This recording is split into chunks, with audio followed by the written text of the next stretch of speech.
Halo semuanya, selamat datang di channel Solusi TV. Oke, di video kali ini saya akan coba bagikan tutorial bagaimana cara mengecek tanggal bergabung di Instagram ya.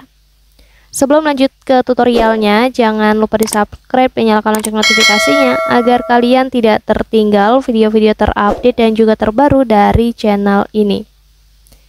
Oke, langsung aja kita masuk ke videonya.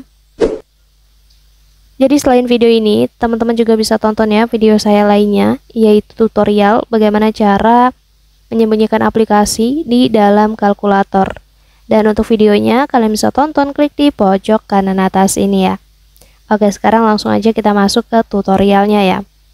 Jadi seperti yang kita ketahui ya teman-teman, bahwasanya aplikasi Instagram merupakan aplikasi berbagi video dan foto milik Meta ya. Jadi para penggunanya itu, kita itu bisa dengan mudah melihat tanggal bergabung di aplikasi tersebut. Jadi adapun tanggal bergabung di Instagram itu adalah tanggal ketika kita membuat akun untuk pertama kalinya ya. Jadi Instagram itu menyediakan informasi bagi publik untuk mengecek tanggal bergabungnya seseorang di Instagram. Nah, agak langsung aja untuk kalian yang mungkin mau tahu caranya. Yang masih belum tahu, kalian bisa tonton dan juga ikuti cara di video ini ya. Caranya gampang banget. Langsung aja untuk langkah pertama. Di sini kalian buka dulu aplikasi Instagramnya ya. Kemudian nanti kita klik aja profil di bagian bawah ini, pojok kanan. Selanjutnya kita pilih aja buka pengaturan menu, garis 3 di atas. Lalu kita pilih di aktivitas Anda. Di bagian ini, kalian scroll aja ke bawah sampai ketemu yang namanya riwayat akun. Nah, di sini ya, kita klik riwayat akunnya.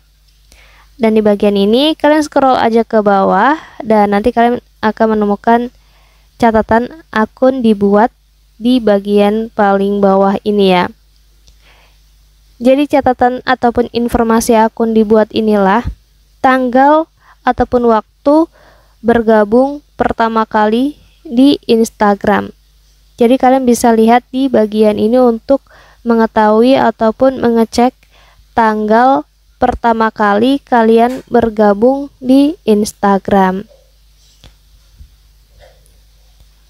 Oke, mungkin cukup untuk tutorialnya. Semoga bermanfaat. Selamat mencoba.